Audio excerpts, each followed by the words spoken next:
Good afternoon and welcome to the broadcast of the Enid City Commission study session meeting.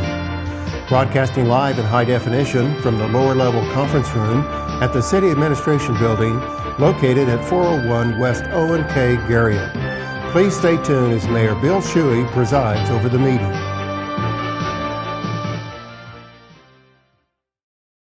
And they providing a we call it a highway easement dedication. It basically provides, this is an easement, but it provides all the rights, transfers all the rights that you would need to operate and maintain a public street, including sidewalks, utilities, and appurtenances. To the city? To the city of Enid, yes, that's correct. Thank you. Anyone else? Thank you. Thank you, Robert. Item 3, update on recent legislative session by Kurt Rogo. Kurt, be sure you speak into the mic. Okay.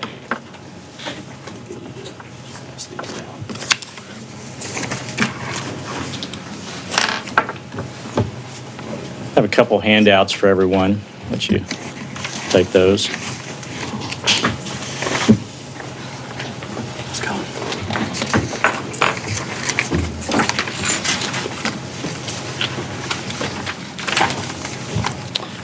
All right, I'll just give a brief overview of this session. Here's my clicker right here. As you well know, the budget, everybody talked about it this year, was a $1.3 billion shortfall. Despite that bad news, they made it through. And municipalities really fared pretty well, actually, through this big struggle.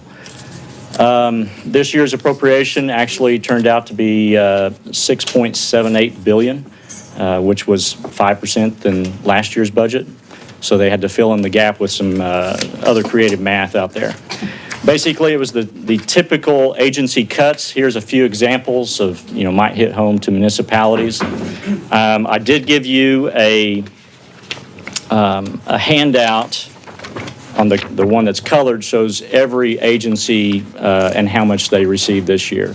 And so that's pretty typical, those type of cuts right there throughout the entire budget. And it was painful.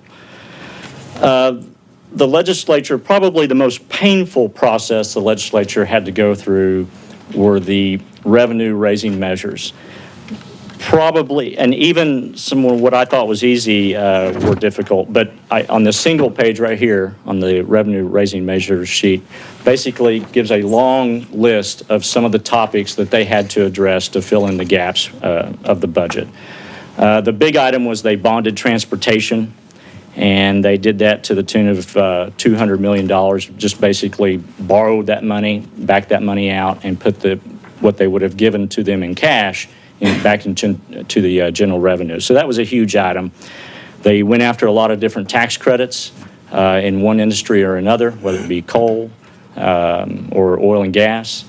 Agency revolving accounts, everybody knew that was going to happen. $82 million worth of revolving accounts that were hanging out there, and even took some money from agencies that were non-appropriated.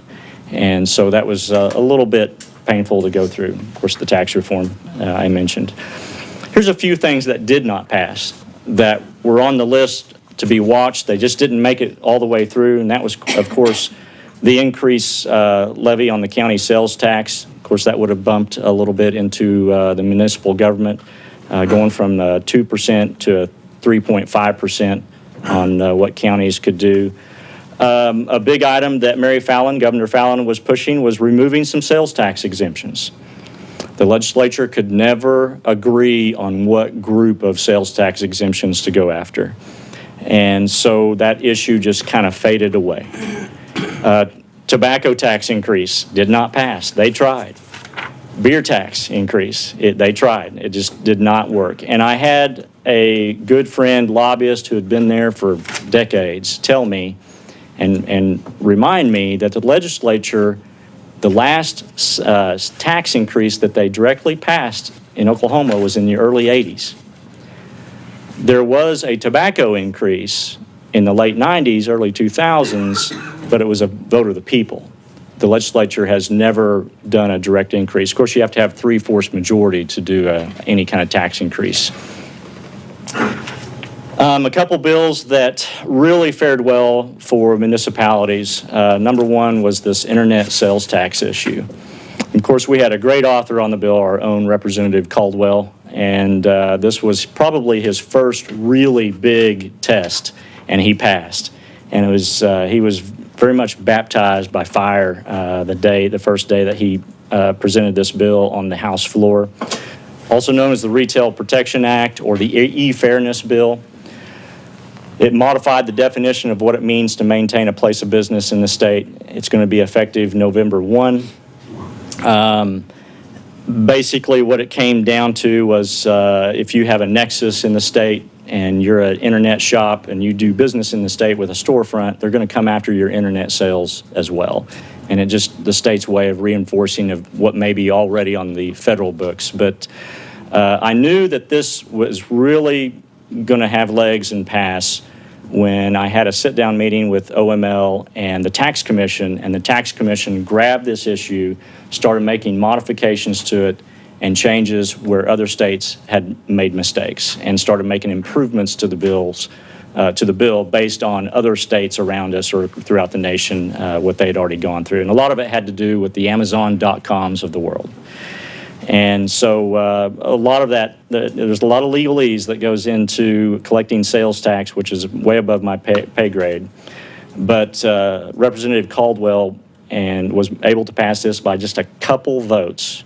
And they held the vote open for about 30 plus almost an hour to get those votes. Some of the legislators had to come across town from the basketball tournament where their kids were playing the state tournament to make sure they voted to get it passed. And I would also say that every municipal lobbyist was out there beating this drum and trying to get this passed. Oklahoma City, Tulsa, every city that's represented at the Capitol, and OML did a great job on this as well. Now, I want to talk about this estimated revenue just a little bit.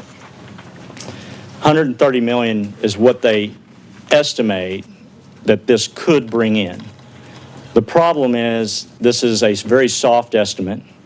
It's not based on any really good data. And so the bottom line was that the Tax Commission requested that this not be part of the budget because it wasn't a solid number. So therefore, it was not certified as part of the state's budget. Once that news broke, it became more difficult to get this passed because it didn't matter in the legislators' eyes if this passed or not. It didn't help the state's budget, so it was another obstacle that we had to get over. All we can do is wait and see. Obviously, it's going to have a positive impact for the city of Enid. We just don't know what that number is going to be exactly. And but the Tax Commission, this is maybe one of the three numbers that I heard.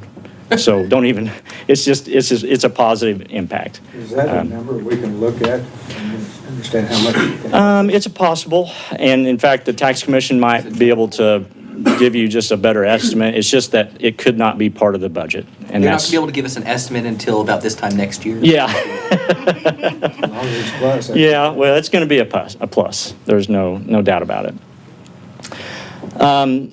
The other good piece of news was the 911 bill, and this was House Bill 3126 by Representative Cockcroft, who did a great job on this. If you recall, when I came to you at the beginning of session, I was able to watch this bill be presented in committee for the first time the first week of session, and I knew at that point it was going to pass. The issue had already been out there about 2 or 3 years. They reduced the fees that they were asking for. They were more organized. Management personnel across the state came together with a plan, and I could tell they had their ducks in a row, and everybody was ready to get this up and moving. It sets composition of members, creates a Oklahoma Department of Emergency Management Oklahoma Department of Emergency Management to provide legal, administrative, and fiscal and staff support for the authority, sets up this 911 Management Authority. It's effective November 1st, But beginning January 1st, 2017, there shall be a 911 telephone fee as follows. And it's basically 75 cents for the wireless, and I believe that's the landlines, and then, of course, your prepaid wireless. I believe they've upped a couple of those by a quarter, and they made it pretty much universal, and they more consistent with one another. In the very beginning, last year, they were asking for 50 cents. I think they narrowed it down to 25 cents, and were consistent across the board, which they needed to be. Now, this is the exciting part. Current statewide 911 revenue today is $18 million that they're collecting and throwing out there to the different groups across the state. The new estimate with this House Bill 3126 is going to be $26 million. So about an $8 million increase, which was needed. Garfield County, I have the breakdown, that's another handout I have, are the breakdowns county by county, showing last year's revenue to the county and then an estimate for next year. And the estimate was done by a pretty good group. It was the Association of your telephone operators out there, which includes cell service and landlines. All the telephone folks got together and came up with some good numbers based on their customers. So that's very good news. And of course, our 911 system includes Major County, and it's going to be about a $15,000 increase annually coming to that county. So that's good news for our 911 system that you supplement to a pretty good tune. I think $100,000 is what I've always heard that you supplement that to, but I'm just guessing. So I'm excited to see that work. I threw this one up here because I thought it was interesting, just to let you know what Oklahoma City was doing this year. Doesn't apply to Enid, I don't think, but it may in the future. Senate Bill 1029 by Representative Hall, who lives in Oklahoma City, allows a public entity providing wastewater services to request the termination of other water services if a property goes delinquent in sewage and wastewater service payments. Basically, what was happening there is you had cities that had their own waste treatment facilities and separate bill, like Bethany or Yukon, and they had delinquent issues. And in Enid, we would just shut the water off. That takes care of the sewage issue. So they had to have special legislation to coordinate services, even though they were separate billing, separate entities. And if all of a sudden the small community within Oklahoma City Metro was not paying their sewage bill, they would ask Oklahoma City to shut off the water. And it was a little controversial, but I thought it was interesting. And it might be something that applies to Enid someday, but nevertheless, it was interesting. I want to say a few words about this 1 cent sales tax for education. It's not on the ballot officially yet. I shouldn't even say yet. It has its challenges right now. The Oklahoma Council of Public Affairs has another side organization affiliated. It's called OCPA Impact. And if you've read in the newspaper here lately, within the last few weeks, they filed 2 court challenges regarding that state question. The first challenge that they filed just a couple weeks ago was on the ballot title. And that is what you read when you go to the polling booth, and that's what you read and vote on.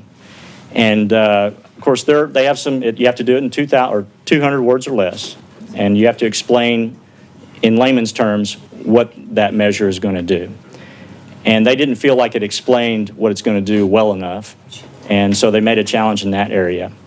But the most significant challenge is what they call the GIST challenge, and that is the signature page. If you recall this last spring or early summer, they turned in the signatures. They had an ample amount of signatures to get it on the ballot. And the GIST is the paragraph that you read out in front of Walmart or your convenience store, and they say, hey, sign my petition. And this is where everything you learned in 7th grade math applies. Those word problems that we used to hate really applies to this situation right here. The attorneys found that they were explaining the GIST as a 1 cent proposal. when in actuality, it should be a 1%, not a 1 cent issue.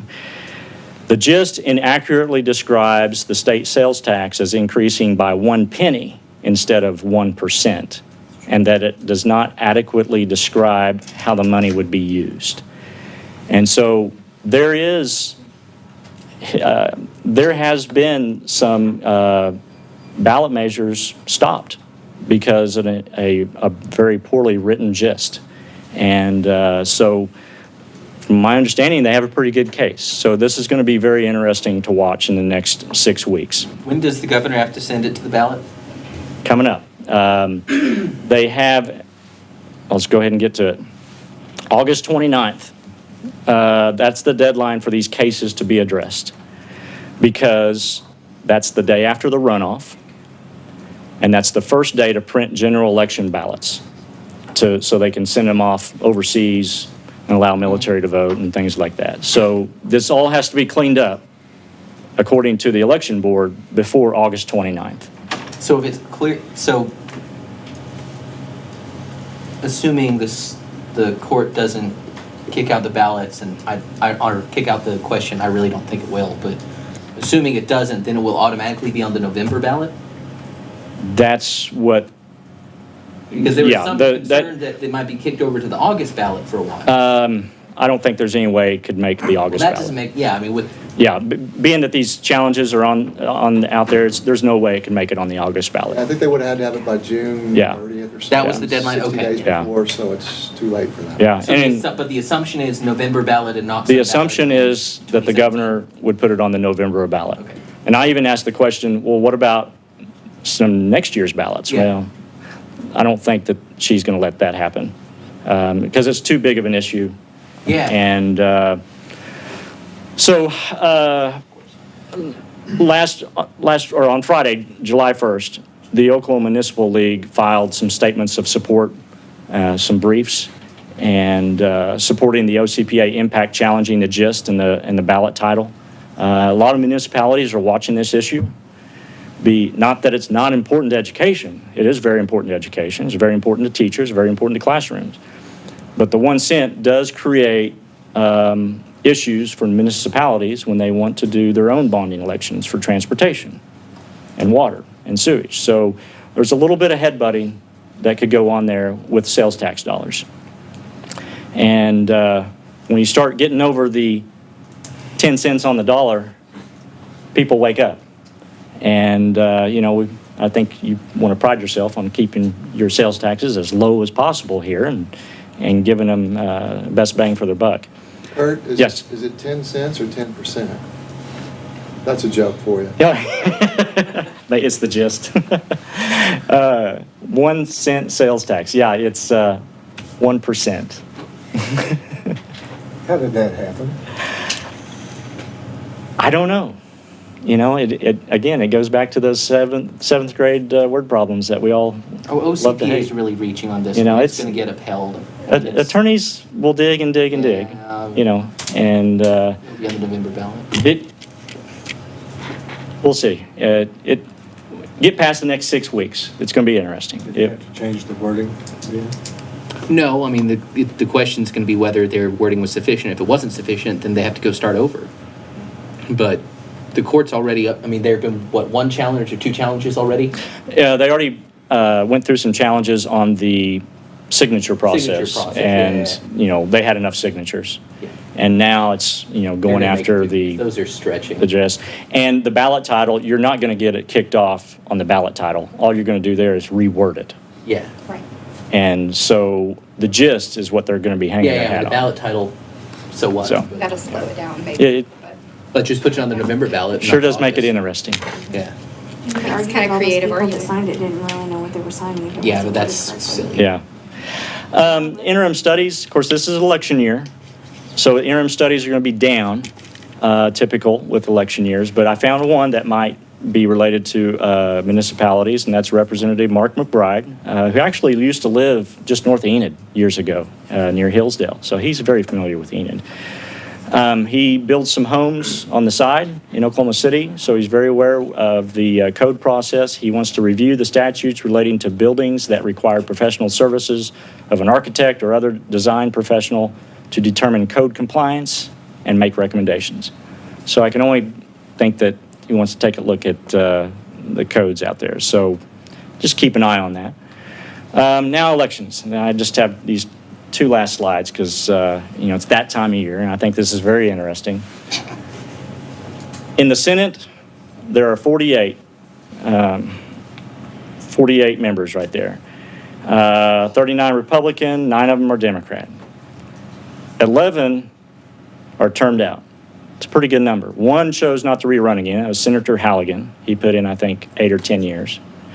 And then one has already lost his reelection through a primary. And he was a Republican. So we're looking at a guaranteed 27% turnover already in the Senate. The House is even a little bigger. 101 members of the House, 19 this year are termed out. Higher, I believe, than last year. 9 chose not to run again. And 2 have already been beat. And they were 2 Republicans by their own party during the primary.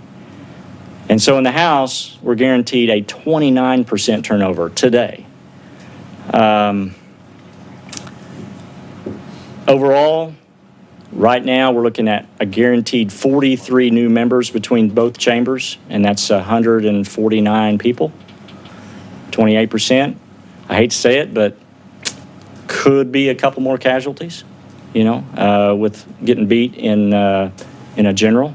Of course, it might cancel itself. You might lose a Republican and gain a Democrat.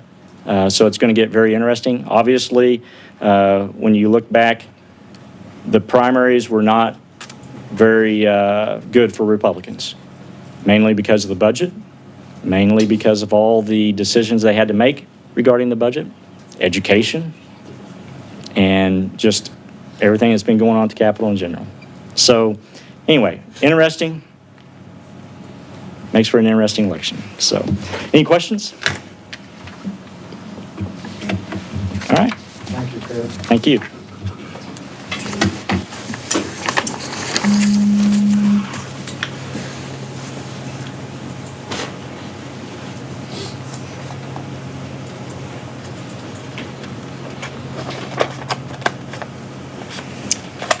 Item 4, discuss Mike Cooper's request to provide contracted services with the City of Tulsa regarding the National Guard site selection for the new F-35 fighter. Coop? Be sure and talk into the mic. Talk into the mic, okay. Well, good evening, everyone. Thanks for having me here this evening. This is a request. Per my contract, it states that a couple of things that one thing that I cannot do, and then what I need to do if some other things come into play. One thing I can't and would not represent any other client that was a pilot training base. So there are Air Force and Navy pilot training bases, so we wouldn't do that because that's naturally what we have. If I'm being asked to, work for another client that is a military installation, then I'm to get written request. The request here is I've been asked by the mayor of Tulsa because of the F-35 site selection, the next strategic basing selections, number 5 and 6 are National Guard selections. The mayor asked that I, submit a proposal to assist them with that issue. The F-35 strategic basing process, the chief and the secretary have narrowed it down now to 18 sites across the U.S. National Guard, there are some reserve, mainly F-16 type bases. Some of them are A-10 type facilities that they're being looked at as well. So the next 2 selections for the U.S. Air Force will be National Guard sites. There are 18 selections. That will be narrowed later in the summer to August, September to 5 or 6. And then they'll do a more further review through criteria that they look at on selection of that. They'll pick a preferred and a alternate sites, probably sometime first quarter of next year. And then once they determine what those are, then they go through what they call a NEPA process, which is all the environmental and other issues. And so what would happen if the two that were selected initially, if there weren't any other, major reasons to why they shouldn't be selected, then those would get it, would be the next selections. There currently is one National Guard site. It's in Burlington, Vermont. Again, the next two selections are National Guard sites already.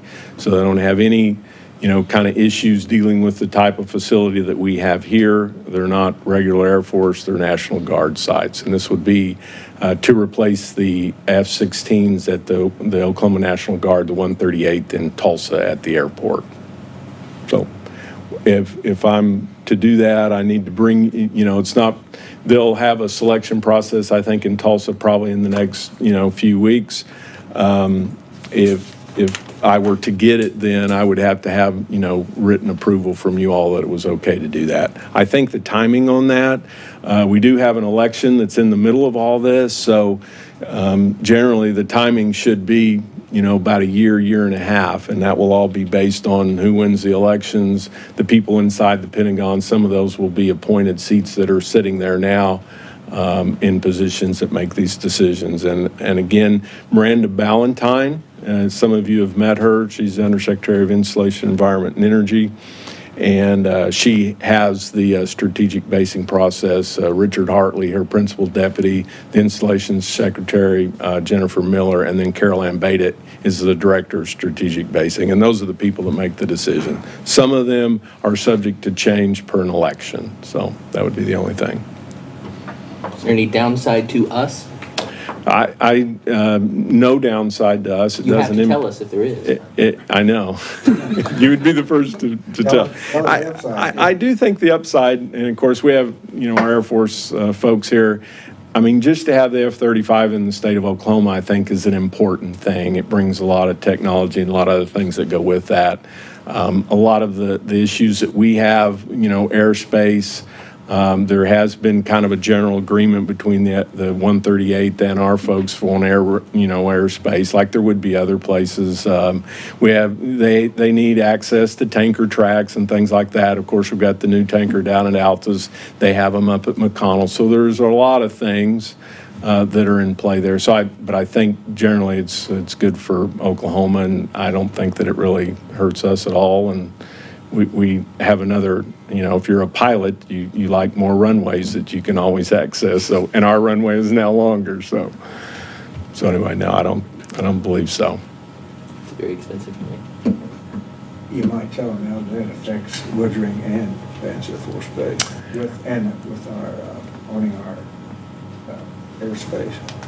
Well, I think, to have access to, any kind of training ranges, and I think, our Air Force folks would say, and he's been down at Laughlin, and I'm aware of the ranges down at Columbus, because once you get up to the end of the runway, they kind of own and control it, so we have great training and great airspace in Oklahoma. So that's good. And then I think the Smoky Hill Range up to the north, up in Kansas, gives them a lot of capabilities. Not that there aren't ranges and things like that at other places in the U.S., but we do, as you know, and I spoke with the wing commander this afternoon about some of the things that we do to protect airspace in the state's very good. So I wanted Mike to present this tonight, and then we'll vote on it at the next city council meeting, bring it to the study session. So I don't really see anything, negative to it. Like I say, I do think that it helps Oklahoma. It's a good thing naturally for the Guard to be here, because eventually if you're not selected at one of these sites, I mean, the F-16s aren't going away immediately, but you can tell long-term what's getting ready to happen, so. Timing for, if you're one of the selected bases, the first aircraft would arrive somewhere 2022, 2023. So. The primary reason the city of Tulsa wants Mike Cooper is because of the contacts that he has in the Pentagon and the cabinet. Well, are they going to all get sick of seeing you, and then when we need you to go talk? Kidding. But They see all- enough of you as it is. They do. One nice thing about it, though, they all know who he is. No, that's right. Yeah, they know who most of you are too, so that's a good thing as well, so. Any other questions? Mike, thank you. Okay, thanks. Good luck, Tulsa. Item 5, discuss the Arts Commission. Good evening, Mayor and Commissioners.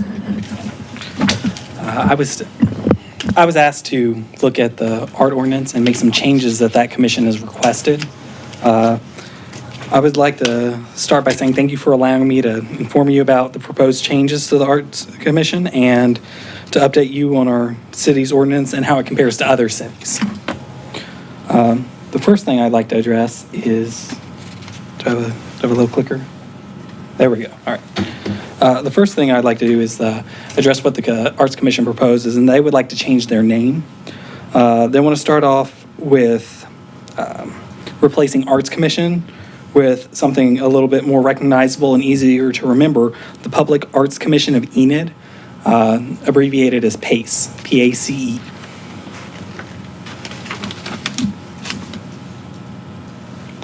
Currently, the way that the Arts Commission is funded, at the city's commission discretion, up to 1% of the construction cost of any major city construction project may be set aside for the inclusion of public art. The way that 1% breaks down with city funds is that 85% is used for acquisition, 13% is used for maintenance, and 2% is used for administration. The benefits of the current funding give the City Commission the ability to manage the funding that the Arts Commission receives and allows the commissioners to determine what percentage of funds go to acquisition, maintenance, and administration if they need to and change the ordinance to do so. Just out of curiosity, who's going to handle the administration? I believe the Arts Commission would handle the administration of funds. Do they get paid? No, we're all volunteers. Okay. Okay. So I'm thinking it probably goes along the lines of costs that they may incur running the administration, paper, things like that. So if they have to get presentations for things or payment for certain services required, some of that may come out of the administration cost. Are those percentages pretty common? Yes. Cities our size with? Yes, I can. I'm going to follow up with the way that other cities fund their Arts Commission, 3 inside of the state and 1 outside the state.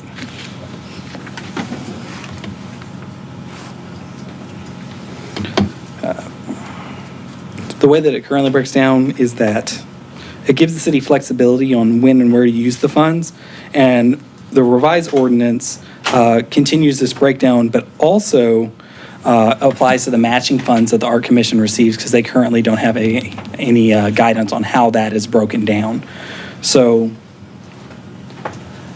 while the current ordinance doesn't address that, the reworked ordinance that is here does and creates the matching funds with the same percentages that the city funds go into.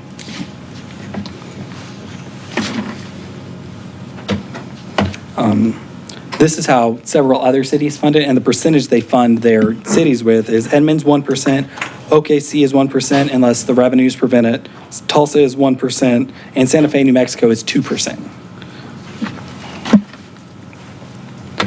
The Edmonds Arts Commission has almost the identical language as ours does, including the breakdown, but it includes the word shall instead of may. And they have a fantastic public arts program. There's actually an article in the Daily Oklahoman, I think Sunday, showing their progress and all the different things that they have done in their city to improve the public arts there. Oklahoma City is unique in its own way because it actually allows for the municipality to include it in buildings. So the public art can be included in the architectural structure of the building when it's being constructed. Tulsa has almost the exact same as Enid's and uses the word may, but they focus on areas that are already run down or might need better improvements. So they focus on the detention facilities in their area, jails, rundown areas of town to improve the quality of life and the people in those areas. Santa Fe, New Mexico, I thought was an interesting comparison because their population is around 60,000 people. And they dedicate 2% to the arts, not counting their lodging tax and convention center fee. And they went from 1% to 2% and then included their convention center fee and tax. Here are the examples of Santa Fe.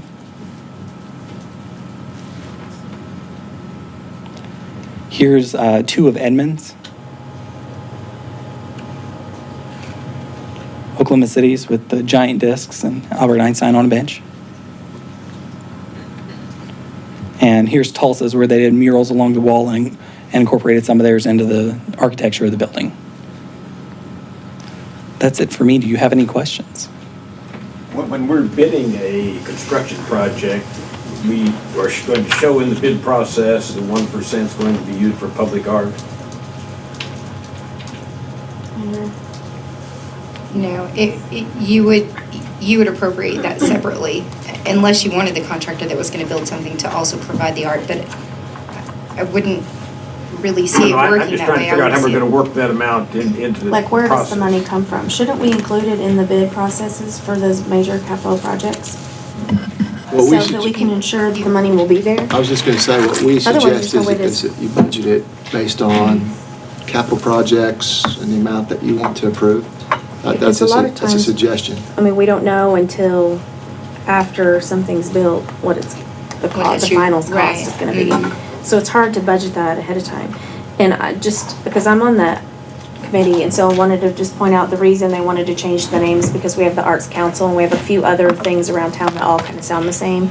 So that was the reason for changing the name for folks that didn't know that. And that we did want to include the word shall instead of may. Otherwise, there's no guarantee that it'll ever get done. That did not change, it still says may. Because that's what we're asking, that's what we wanted. We Right. wanted to say shall.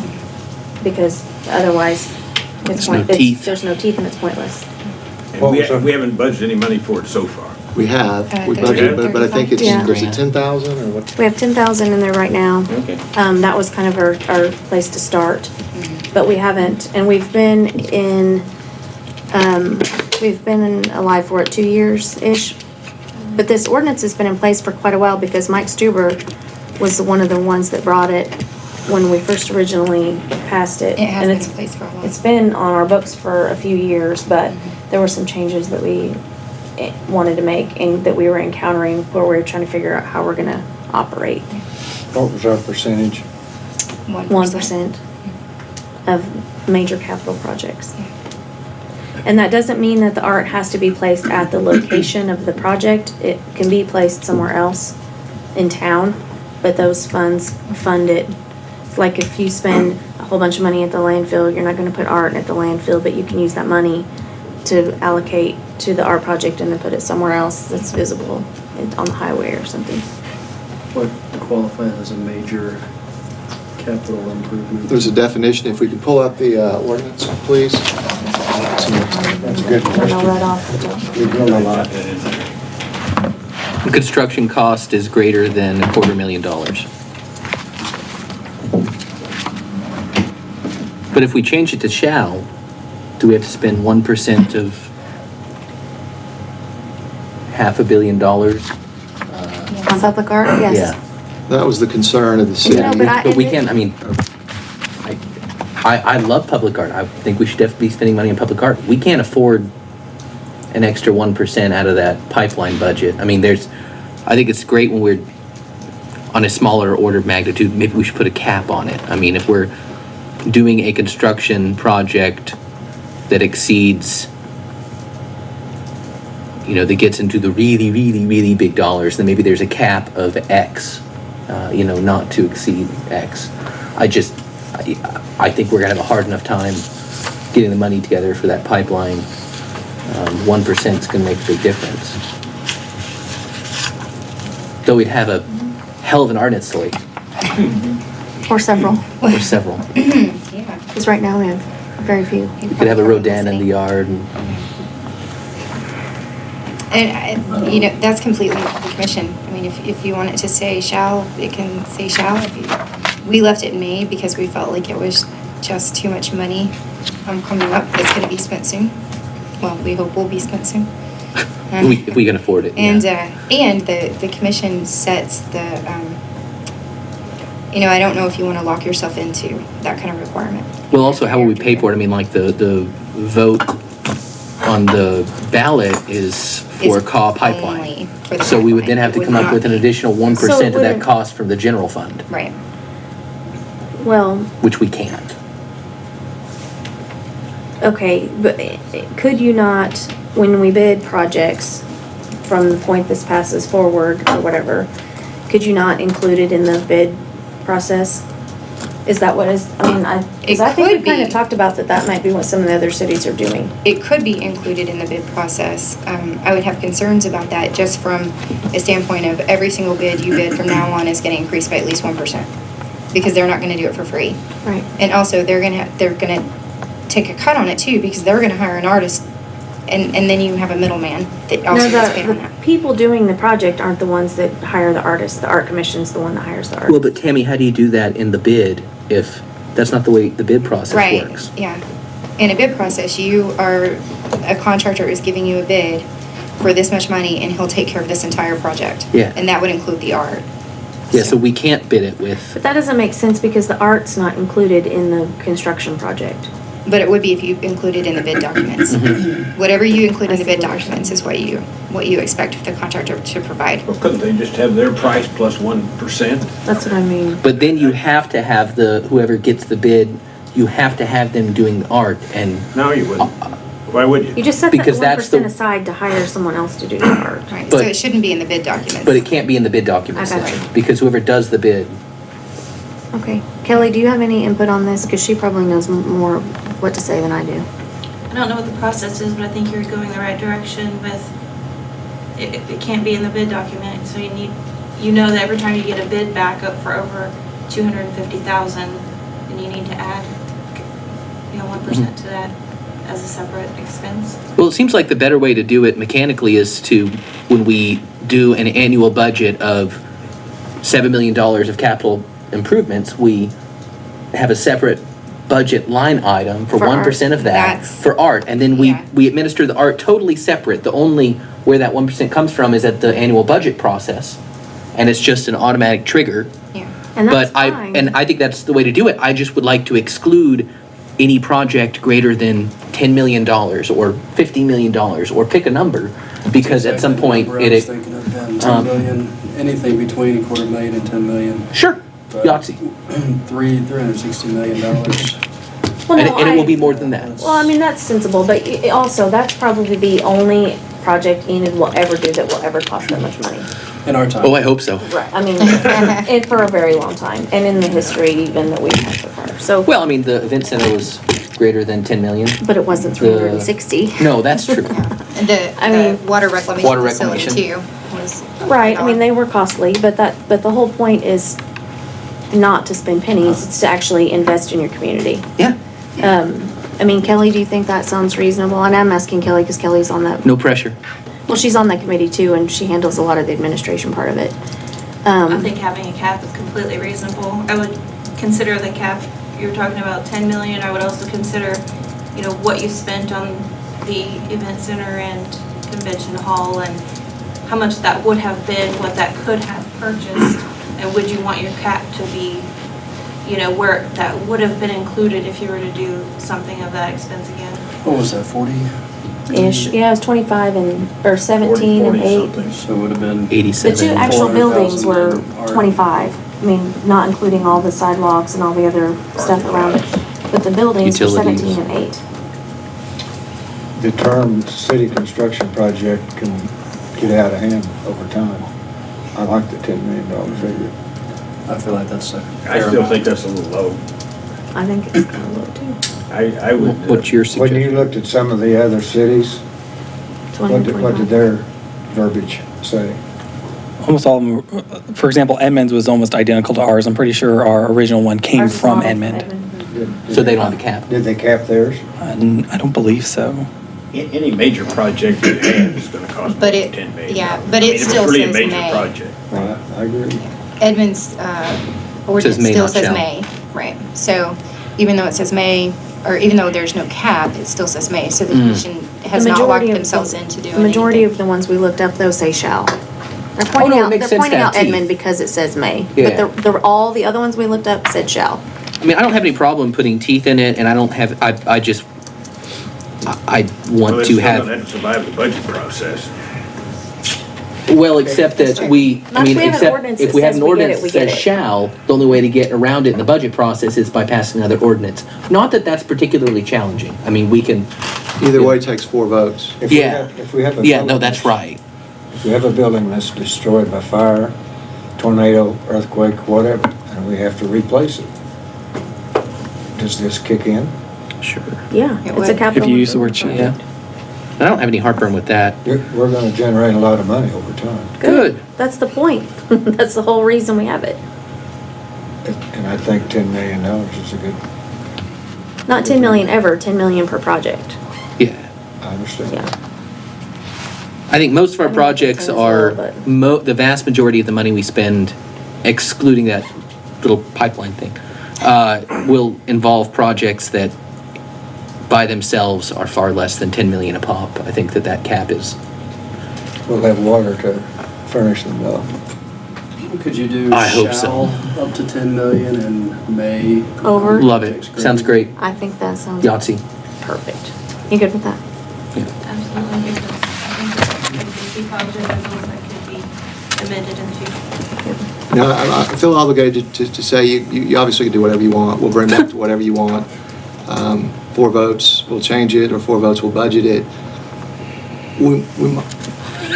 I'm just cautious. I'm coming from the cautious side. And certainly spending money on art is good, but I know I've got roads crumbling all over the place. I've got parks that have been an issue, and certainly that was the only reason we left the may language, because you could control it. But if you're happy with the shall language up to 10 million, we could, you know what we should probably do is figure what it would have been on this year so you could see the number, because if the number, I don't know what that number would be. Might be a few $100,000, might be less than that, or it might be $1 million. And then you guys could see and determine whether we want to spend that on art or not. Anyway, I See, said my artistic piece. roads. As your city manager, we'll bring back whatever you Painted want. like snakes. I guess one more thing is, there's very few things, in fact, very, very few things that we say we shall spend money on. So, anyway, but you're saying shall up to $10 million or something like that? I think And bring it then back May with after that and we'll see if we have the votes for it. Shall up to 10 and may over 10. I think some, And you're talking about the project itself, right? Not the. Yeah, art. not Okay, aggregate, all but right. per project. Right. No, but I mean, it's $1 million project, not a $10 million piece of art. Right. Okay, I just want to make sure. Yeah, yeah. Right, and Again, streets hell of are an art. capital I know. improvements. I mean, those are construction costs. It's a very broad language. Right. Yeah, I mean, yeah, those this, count. yeah, it will. It's So, the way it's and written. here, it will and my count. response to about, streets and parks, we've tried endlessly to pass bond issues for those things, and our community chose not to do that. So we have an option to make a difference in our community, and I don't understand why we wouldn't want to do that. But Tammy, Our the, community's been given the choice to make those choices, and they haven't done it. But So we Tammy- voted on 3 street bonds. but the and a community park bond. isn't telling us, don't build any more streets. The community is saying, build streets with the money you have. And Right. I don't think it's fair to, we have lost in bonds, and there, who knows why, there could be a million reasons why, but we still, my concern is that when money gets tight, or when the project cost balloons, then I'm with you up to a cap, but I want to have some flexibility when those numbers get that big. Well, and that's what, we can do that. We can build that in. Chris, do you remember the total amount in capital improvement projects last year? Are we including those projects that are with reserve funds like sanitary and stormwater? I haven't heard any Yes. exceptions at this point, so yes. Then we're roughly in the 7 to 8 million. Okay, so it would have been $70,000 to $80,000 in art. And we're currently budgeted for approximately the same amount. I mean, that's not an exact number, but that's in the neighborhood. And when you're looking at big art projects, that's honestly Should not be a able ton of money. No, you probably put that in a fund and let it build Right. for a few years. We And should then- be able to And come then up there's with also that. a part of this too where that we can match private investment. So this isn't all completely city-funded projects. It's also, there's also part of the ordinance where you can match private funds. So we're not just, the city's not the only party expending the money. It's also matching private money. So we can do bigger Yeah, things. and on projects like that, the Arts Commission can match up to 50%. So really, you may not even do 50%, you could do 25% or, you know, whatever you're doing. And then But I believe- to help a larger project get renewed. And then I believe the art all, even is, then if you match, even it becomes property of the city, correct? It does. Yeah. Yeah, so. But if a private It's an asset. person, if a person or a private organization wanted to create a specific artwork, they could come and get matching funds from but yet they're going to designate what the art is and where it'll be It placed. goes through a committee though, and it all has to kind of be agreed upon. So in other words, we might not agree to what they want to build. And I can foresee a lot of cases where if it wasn't what they wanted, they'd back out. All art is subjective. It is. I'm reading a And lot of hesitancy from Gerald on the word shall. Well, Maybe we'll flush that out some more. Well, it's not a lot of money, and so I'm telling you, if I was on the commission, I'd vote no, simply because I'd want to maintain the flexibility, and I could vote for whatever I wanted for art. But this is a good project, and on 10 million, I think our budget's $10 million this year, I don't have it in front of me, so that would be what, $100,000 or something like that? We can not afford bad, that. yeah. So if it's May, how do we ensure that those capital improvement projects are included, or that this would be included as part of those projects? We would budget at the beginning of the year. 4 votes. Do it in your budget. And my experience has been that there's no guarantee for anything.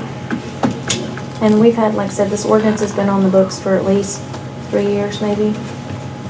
And we have a $10,000 amount that's budgeted right now. We haven't, nothing has happened haven't- with it in 3 years. No, because now we're working on commissioning some projects, but they're gonna be way more than Yeah. $10,000, likely.